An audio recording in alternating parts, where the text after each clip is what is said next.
عزیز دوستو، بزرگوں اور بھائیوں، اللہ تعالیٰ نے قرآن مجید فرقان حمید میں ارشاد فرمایا ہے کہ یؤتی الحکمت من یشاء، اللہ جسے چاہتا ہے حکمت عطا کرتا ہے، اور فرمایا ومن یؤت الحکمت فقد اوتی خیرا کثیرا، جسے حکمت دی گئی اسے بہت بڑی دانائی دی گئی، اسے بہت بڑی خیر ملی جسے حکمت نصیب ہو گئی، بہت بڑی اللہ نے اسے خیر عطا کر دی۔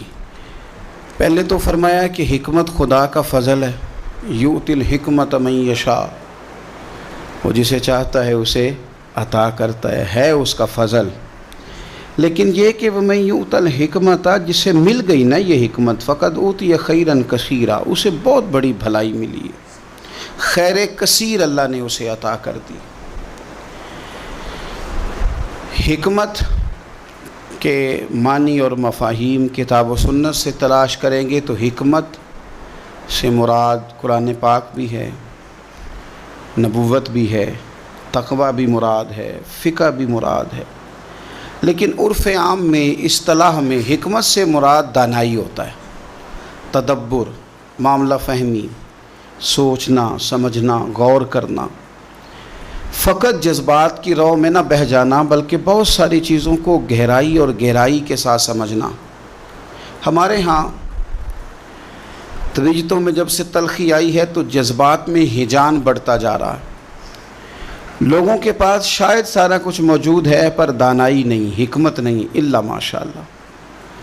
امت مسلمہ عام آدمی سے لے کر وقت کے حکمرانوں تک وہ تدبر، دانائی، غور و فکر، معاملہ فہمی، اس شعور سے ہم کمزور ہوتے جا رہے ہیں۔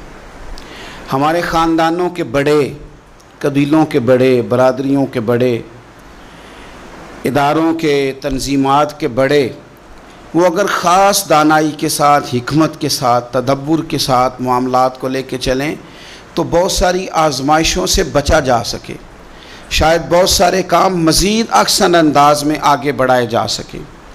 ہمارا جذباتی ہونا، ہمارا ہر کام کو جوش میں لینا اور ہوش سے بالکل کام نہ لینا، یہ چیزوں کو بگاڑ دیتا ہے، سنوارتا نہیں۔ آپ غور کریں اپنے دائیں بائیں کے ماحول کے اندر تو ہماری معاملہ فہمی آہستہ آہستہ کمزور ہو گئی ہے۔ اگر ہمیں کوئی جذباتی کرنے کی کوشش کرتا ہے تو ہم تو پہلے سے بڑے جذباتی ہیں، بالکل تیار بیٹھے۔ خاتون نے تھوڑا سا رو دیا ہے، بات رو کے بتائیے، ہو گئے ہم جذباتی۔ ہم نے یہ سمجھا نہیں کہ جو یہ بات کر رہی ہے اس کو تول تو لوں، کوئی ضروری ہے کہ وہ ساری بات ٹھیک ہی ہو۔ اس پر اگر مکمل تدبر کیا جاتا، اس کو اچھے طریقے سے پرکھا جاتا، پھر اس کے بعد اس کو بھی حوصلے کا کہا جاتا، خود بھی ذرا حکمت اور دانائی سے کام لیا جاتا، تو شاید ہم بہت ساری بزرگوں کی بے ادبیوں سے بچ جاتے، شاید گھر کو توڑنے سے بچا لیتے۔ پھر ایک شخص ہمیں آ کے بتا رہا ہوتا ہے کہ فلاں آدمی تیرے بارے میں بڑی سخت بات کر رہا تھا، سخت زبان استعمال کر رہا تھا، اس نے تجھے بہت ہی برا بھلا کہا، کوئی جملہ خیر کا تیرے بارے میں اس نے کہا ہی نہیں، اور وہ لفظ جو میں کہہ نہیں سکتا وہ اس نے بتا دیے۔ تو پہلے تو آپ آنے والے سے یہ سوال کریں، اس سے یہ پوچھیں کہ تو اگر میرا خیر خواہ تھا تو اتنی دیر سنتا کیوں رہا؟ اور سامنے والا بات کہتا ہی اس کے ساتھ ہے جس کا اسے پتہ ہوتا ہے کہ اس نے تھوڑی سن لینی ہے، اسی کو تو اتنا خیر خواہ تھا تو اتنی لمبی سن کے آیا، اور پھر اگر تجھے اتنا ہی پیار تھا کہ تو رہ ہی نہیں سکا اور فٹافٹ آ گیا بتانے کے لیے، تو نے اسے سزا کیا دی، جواب کیا دیا؟ اتنی توہین اس نے اگر کر دی تھی بقول تیرے تو چپ کر کے سنتا رہا، ایک جملہ بھی تیری زبان سے نہیں نکل سکا، تو کہہ ہی نہیں سکا، اس کا مطلب ہے کہ تو غیبت پسند ہے، اس کا مطلب ہے کہ تو کہیں نہ کہیں شامل ہے اس بات میں۔ تو معاملات، پھر میں ایک چھوٹی سی گزارش میں نے بزرگوں سے کرنی ہے، نوجوانوں سے تو ہیں ہی ساری باتیں، بزرگوں سے بھی۔ ہمارے بزرگ جذباتی نہ ہوں تو کمزور ضرور پڑ جاتے ہیں، بڑی جلدی ریٹائرمنٹ لے لیتے ہیں، حالانکہ بچوں کو ہمیشہ چھاؤں کی ضرورت رہتی ہے۔ وہ جتنا بھی روئے نا اس کی خواہش ہوتی ہے چپ مجھے میری اماں ہی کرائے، چاہے اس کی اپنی عمر 60 سال کیوں نہ ہو گئی ہو، اس کا دل کرتا ہے کہ میں جب ڈگمگانے لگوں تو فوراً میرا والد آ کے کہے کہ تو فکر نہ کر، میں مسئلے کو دیکھ لوں گا، اس کی خواہش ہوتی ہے۔ بزرگ کیا کرتے ہیں، وہ کمزور ہو جاتے ہیں، بڑی جلدی ریٹائر ہو جاتے ہیں، وہ کہتے ہیں یہ تیرا کام ہے، تو جان اور تیرا کام جانے۔ تو آپ اتنی جلدی ریٹائرمنٹ لے لیں گے تو وہ بیچارہ تو الجھ جائے گا، بڑی ساری آزمائشوں میں آ جائے گا۔ آپ اگر اپنی شعوری عمر کو بڑا کریں، شعوری، ہمارے ہاں نا ہماری ویسے عمر بڑی ہوتی ہے، شعوری عمر نہیں بڑی ہوتی۔ اللہ تعالیٰ سب کے بچوں کو صحت عطا فرمائے، لیکن جو بچے اب نارمل ہوتے ہیں نا ان کے بارے میں ڈاکٹر یہ کہتے ہیں کہ یہ خود 14 سال کا ہے، اس کا دماغ 1.5 سال کا ہے، یعنی اس کی جسمانی عمر بڑھ گئی ہے، ذہنی عمر ابھی چھوٹی ہے۔ ہمارے یہاں بہت سارے لوگ ایسے ہیں جو شعوری طور پر بڑے بچے ہیں، ایسے ضدیں کرتے ہیں کہ جیسے چھوٹا سا بچہ ضد کر رہا ہے، شعوری طور پر کمزور ہیں، ابھی بھی وہ حرکتیں کرتے ہیں جو بڑے چھوٹے جوانوں کو کرنی چاہیے، جو نو عمر نو خیز لوگوں کو کرنی چاہیے وہ والے کام کرتے ہیں، الا ماشاء اللہ۔ تو حکمت کے ساتھ، تدبر کے ساتھ، دانائی کے ساتھ اپنی زندگی کے معاملات کو لیں، آپ جذباتی نہ بنیں، آپ تھوڑا وقت گزاریں۔ آپ کوئی بھی معاملہ ہے، قرآن پاک نے نا بار بار کہا کہ رب کی ہستی پر بھی غور کرو، وقوع قیامت پر بھی غور کرو، قرآن اللہ کی کتاب ہے، پر شرط یہ ہے کہ تم غور کرو، شرط یہ ہے کہ تم غور کرو۔ رشتے بھی نبھائے جا سکتے ہیں پر کاش کہ ہم غور کریں، تدبر نہیں، غور و غوض نہیں، معاملہ فہمی نہیں، شعوری بات۔ ایک ہوتی ہے بحث کی گفتگو، بحث کی گفتگو آپ سارا دن کریں کوئی نتیجہ نہیں، آپ بیٹھ کے آپس میں مناظرہ 2-3 دن کریں کوئی رزلٹ نہیں، لیکن حکمت کا ایک جملہ سوچ کے زاویے بدل دیتا ہے، دانائی کی ایک بات آپ کی طبیعت کے دھارے بدل کے رکھ دیتی، حکمت کا ایک فکرہ انسان کی بھٹکی ہوئی سوچوں کو حق کا رستہ دکھا دیتا ہے۔ اسی لیے تو میرے رب کا قرآن سارا حکمتوں سے بھرا ہوا ہے۔ رسول پاک صلی اللہ تعالیٰ علیہ وسلم کے بارے میں میرا رب فرماتا ہے یعلمکم الکتاب والحکمہ، میرے رسول تمہیں کتاب بھی سکھائیں گے اور حکمت بھی سکھائیں گے، کتاب بھی سکھائیں گے، دانائی سے بھی تمہارے دل بھرپور کر دیں گے۔ حکمت لے، ہمیں نہ حدیثیں ہر جمعے میں سنائی جاتی ہیں، ہر مسجد میں سنائی جاتی ہیں، آپ نے ناراض نہیں ہونا، میرا شکوہ ہے کہ لوگ حدیث پر کان اس طرح کھڑے نہیں کرتے جس طرح اور کئی باتوں پر کھڑے کرتے ہیں۔ آپ اگر سمجھ لیں کہ یہ جو حدیث آپ کو سنائی جا رہی ہے تو کائنات میں سب سے بڑے حکیم کی بات سنائی جا رہی ہے، اس دھرتی پہ آنے والے سب سے بڑے مدبر کی بات سنائی جا رہی، حکمت کے ساتھ اپنا وقت گزاریں۔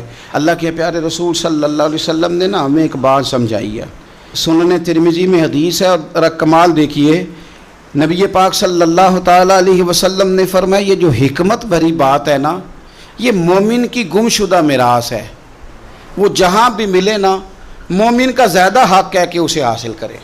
حکمت کی بات اس کا وارث ہے ہی مومن، دنیا میں جہاں بھی کسی کو حکمت ملی نا کسی نبی کا صدقہ ہی ملی ہے، وحی کے ذریعے ملی ہے۔ غیروں کے پاس جو آسمانی وحی کو نہیں مانتے ان کے پاس حکمت ہوتی نہیں، یہ مومن کا ہی ورثہ ہے، اسے چاہیے جلدی سے حاصل کرے، ورثہ اسی کا ہے۔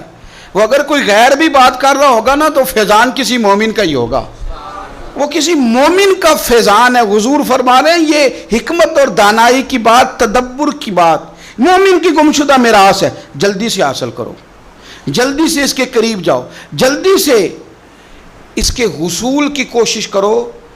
اور اس کے لیے کریں کیا؟ تو حضرت عبداللہ ابن مسعود رضی اللہ تعالیٰ عنہ فرمایا کرتے تھے بہترین مجلس وہ ہے جہاں حکمت کی بات ہوتی، وہاں ضرور جا، وہاں جا کے بیٹھ، وہاں سے تو حکمت حاصل کر، یہ تیری گمشدہ میراث ہے، اس کو لے۔ حضرت لقمان نے اپنے بیٹے سے کہا تھا بیٹے جایا کر جہاں حکمت کی محفلیں ہوں، جہاں سمجھدار لوگ بیٹھتے ہوں، معاملہ فہم، وہاں جا کے بات سیکھا کر۔ آپ یقین کریں کہ بزرگوں کی مجلس سے آپ کو نا کتابوں کا نچوڑ ملتا ہے، کتاب و سنت سے مفاہیم عکس کر کے وہ ہمیں دیتے ہیں، اور بہت ساری علم پر لکھی گئی تصانیف کا نچوڑ ایک جملے میں بیان کر دیتے ہیں۔ تو حکمت سیکھیں، دانائی سیکھیں، تدبر والی زندگی گزاریں، کسی چیز کو بھی لیں تو ذرا غور و خوض کے ساتھ لیں، تھوڑے معاملہ فہم بنیں۔ ایک چھوٹی سی بات اور کر لوں، سازشی نہ بنیں۔ ہمارے ہاں نا سازش کرنے کے لیے، کہانی بنانے کے لیے لوگوں کو بڑا موقع میسر آتا ہے، لیکن اسی کے مثبت پہلو لینے کے لیے، اسی کا اچھا انداز اختیار کرنے کے لیے اپنے آپ کو آگے بڑھائیں، تدبر کے ساتھ، دانائی کے ساتھ۔ اور حضور نے تو یہاں تک فرمایا تھا کہ جس کے پاس تم حکمت دیکھو نا اس پر ناز کیا کرو، غبطہ کیا کرو کہ یہ بندہ سمجھدار ہے۔ سمجھدار لوگ کسی کو میسر آ جائیں تو بڑی غنیمت ہے، اگر کسی کو سیانا بندہ زندگی میں مل جائے تو بڑی غنیمت ہے۔ شکر ادا کرو اگر کوئی اچھا مشورہ دینے والا موجود ہے، اللہ کا شکر ادا کرو اگر کسی کے پاس کوئی ایسا شخص موجود ہے جو اسے صحیح راہ دیتا ہے، جو اچھا مشورہ دیتا ہے، جو خیر کی بات بتاتا ہے۔ میرے نبی پاک صلی اللہ علیہ وسلم فرمانے لگے، امام بہقی نے حدیث لکھی ہے، حضور فرمانے لگے کسی مسلمان بھائی کو حکمت کی بات بتا دینا یہ تیری طرف سے اس کے لیے بہترین تحفہ ہے، یہ تو نے اچھا تحفہ دیا ہے۔ اگر تو نے کسی کو دانائی والی بات بتا دی، حکمت والی بات بنا دی، اگر تو نے شعور اس کا صحیح کر دیا، شعور۔ ایک دوست نا مجھے ہالینڈ سے ملنے آئے، تو اسی لب و لہجے میں وہ پلے بڑھے تھے، تو انہوں نے پاکستان پہنچ کے مجھے فون کیا، کہنے لگے میں نا کچھ تھوڑی سی نا موٹیویشن لینا چاہتا ہوں آپ سے، آپ مجھے موٹیویٹ کر دیں گے؟ میں نے کہا بتائیں۔ کہنے لگے آپ کے ساتھ نشست بک کرانے کا کیا طریقہ ہے، کتنے پیسے لگتے ہیں آپ کے ساتھ سیٹ بک کرانے میں؟ میں نے کہا بس ایک ہی کام ہے کہ جہاں جگہ ملی وہاں بیٹھ جانا، کیونکہ حکم ہے کہ جمعے والے دن گردنیں نہیں پلانگنی۔ اور دوسرا یہ کہ اصل مسئلہ یہ ہے کہ اگر اللہ کسی کو عقل دیتا ہے وہ ذاتی سمجھ لیتا ہے، پھر اسے بیچتا ہے، پھر وہ سیٹیں بک کرتا ہے۔ تو میں نے کہا میں آپ سے گزارش کروں گا کہ اگر میں آپ کو کوئی حکمت کی بات بتا سکوں نا تو میرے لیے دعا کرنا۔ سیٹ میں نے کیا بک آپ کے ساتھ کرنی ہے، کیا لینا دینا ہے، میں تو خود فقیر ہوں، کا سلیس ہوں، مدینے والے سے بھیک لیتا ہوں، اور جو قطرے نصیب میں آتے ہیں وہ حضور کے غلاموں کو دینے کی کوشش کرتا ہوں۔ اللہ یہ خدمت قبول کر لے۔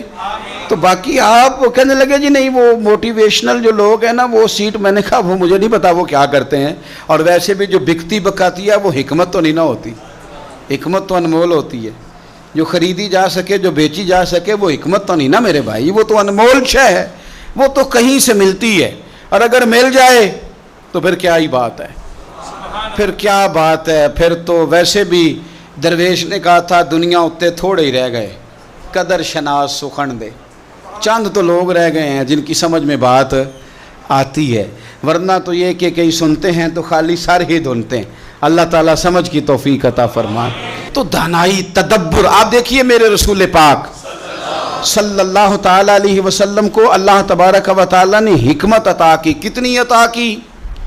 حضور کو شعور، بلندی، پختگی، معاملہ فہمی، تدبر، چیزوں کو پرکھنا کتنی عطا کی۔ شیخ عبدالاقصی محدث دہلوی شیخ محقق رحمۃ اللہ علیہ فرماتے ہیں اللہ نے عقل کے 1000 حصے کیے ہیں اور 999 حصے عقل اللہ نے اپنے رسول کو عطا فرمائی ہے صلی اللہ تعالیٰ علیہ وسلم۔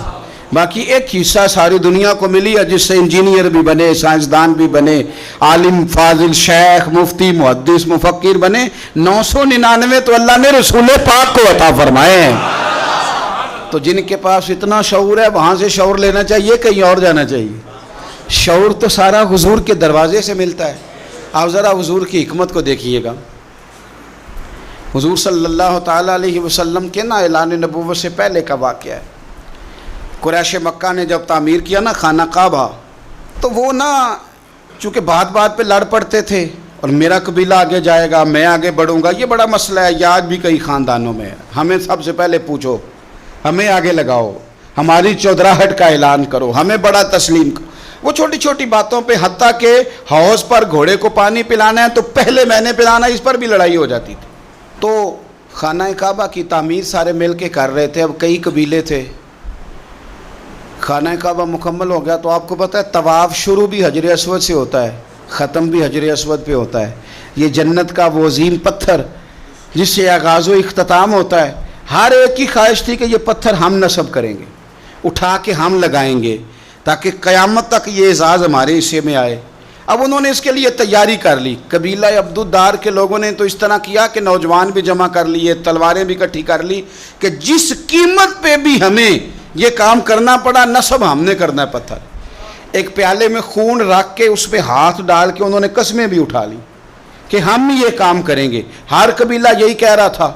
اور جب بات بڑی بڑھ گئی نا تو ابو امیہ بن مغیرہ ایک سیاںا آدمی تھا، وہ کہنے لگا یار لڑو نا، ایک طریقہ ہوتا ہے نا کسی چیز کو بھی حل کرنے کا۔ اس نے کہا یار اس طرح کرو، ایک مسئلہ اس طرح کر کے نہ حل کر لیں، ایک بات میں نہ بتاؤں، آپس میں نہ لڑو، کل جو بندہ سب سے پہلے حدود حرم میں داخل ہو، وہ کوئی بھی ہو جو فیصلہ کریں قبول کر لو گے، کر لو گے، کر لو گے، کر لو گے، ہاں ہو گئی سب کی، قربان جائیں۔ سب سے پہلے حدود حرم میں مدینے والے محبوب تشریف لائے، رسول کائنات صلی اللہ علیہ وسلم۔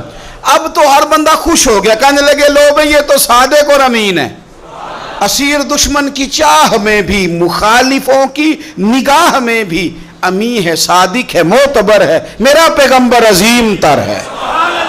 نبی پاک صلی اللہ علیہ وسلم تشریف لائے، انہوں نے کہا جی آپ جو فیصلہ بھی کریں قبول ہے، آپ بتا دیں کون سا قبیلہ حجر اسود اٹھا کے، باقی خانہ کعبہ کی تعمیر مکمل ہو گئی، حجر اسود کون سا قبیلہ لگائے، پہلے طے کر لیا تھا جو حضور فیصلہ کریں گے سب کو قبول ہوگا۔ اب اگر حضور ایک کے حق میں فیصلہ کر دیتے تو تیار تھے نا باقی قبول کرنے کو۔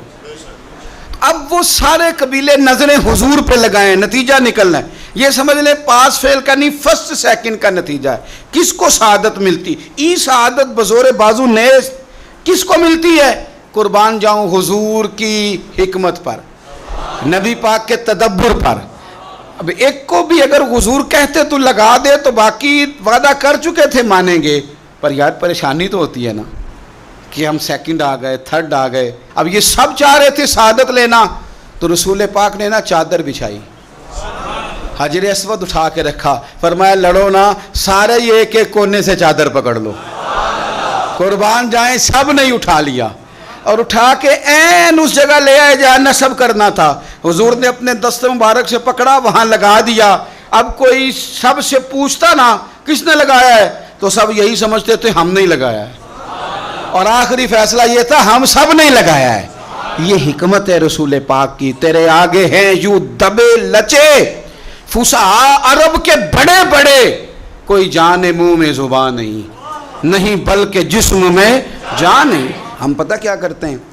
ہم جذبات کا استحصال کرتے ہیں، کچھ لوگوں کے جذبات پہ قدم رکھ کے کچھ لوگوں کو خوش کرتے ہیں۔ یوں نہ کریں، چلیں سب کو تو بندہ خوش نہیں کر سکتا، پر استحصال نہ کریں، توہین نہ کریں، تضحیک نہ کریں، دل توڑے نہ۔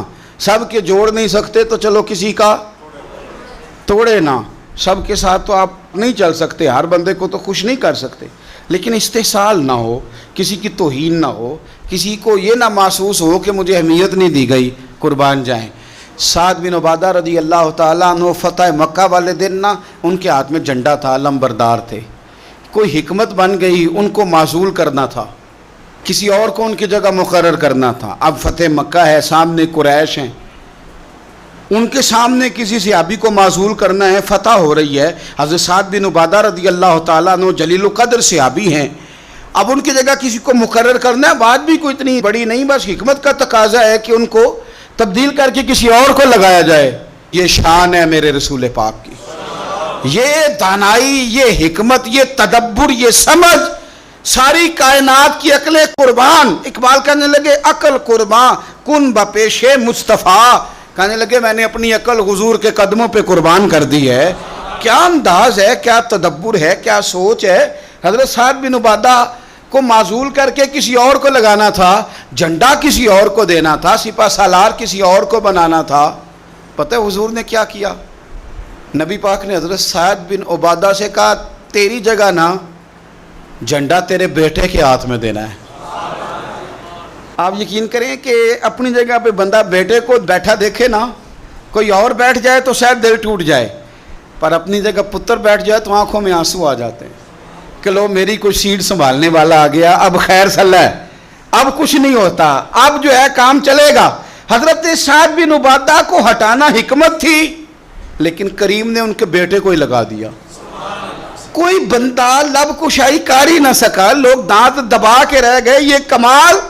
بس پھر کہنا پڑتا ہے زندگیاں ختم ہوئی اور قلم ٹوٹ گئے, پر آقا تیرے اوصاف کا ایک باب بھی پورا نہ ہوا. یہ انداز کریمانہ حضور کا. اپنی زندگی میں نا تھوڑا تدبر سیکھیں, تدبر. آپ نے ناراض نہیں ہونا. کہہ دوں ایک چھوٹی سی بات, مجھے کئی دفعہ نا اس نوجوان کو ڈانٹنے کو دل کرتا ہے جس سے نا اماں کی اور بیوی کی لڑائی بھی صحیح نہیں ہو رہی. میں کہتا ہوں یار تجھے اللہ نے شعور دیا ہے, تو نے تو دنیا کو فتح کرنا تھا اور تو یہیں الجھ کر رہ گیا ہے. وہ مہربانی کریں جی کوئی دعا کر دیں, کس کے لیے؟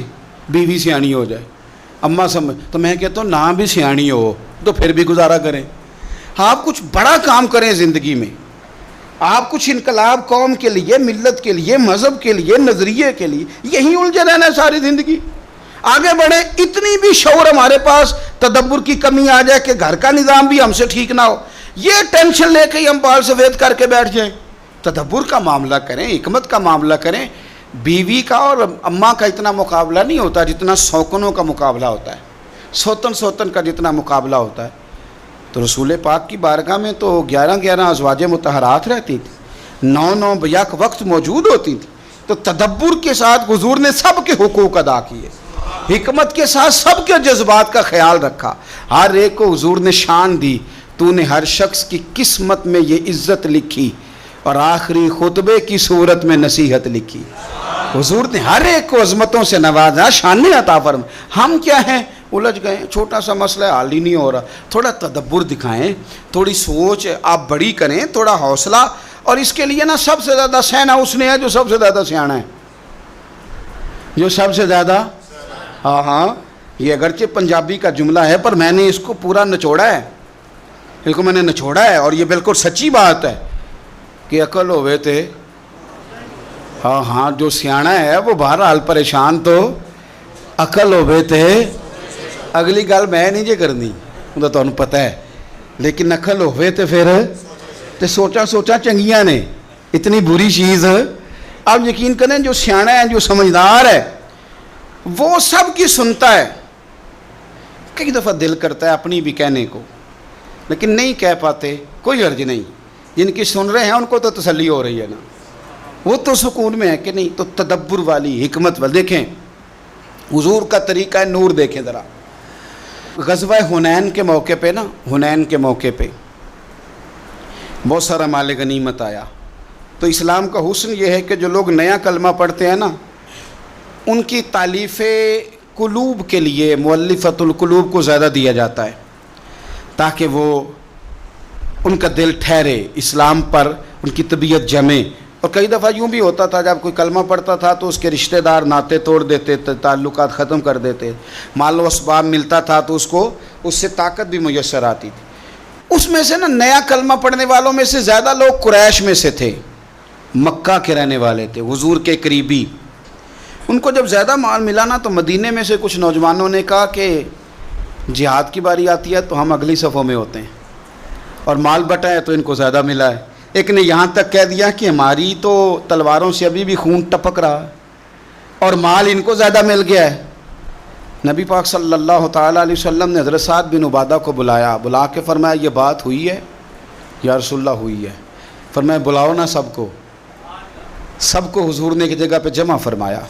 ذرا انداز دیکھیے گا بات کا. کریم محبوب علیہ السلام فرمانے لگے کیا تم لوگ گمراہ نہیں تھے؟ اللہ نے میری وجہ سے تمہیں ہدایت نہیں دی؟ اہل مدینہ سے بات ہو رہی ہے. اور حضور علیہ السلام نے فرمایا کیا تم تنگ دست نہیں تھے؟ میری وجہ سے اللہ نے تمہیں وسعت نہیں دی؟ کیا تم آپس میں لڑا نہیں کرتے تھے؟ میری وجہ سے اللہ نے تمہیں محبت نہیں عطا کر دی؟ یہ حضور نے بات کی. اب ان کی نظریں جھک گئیں.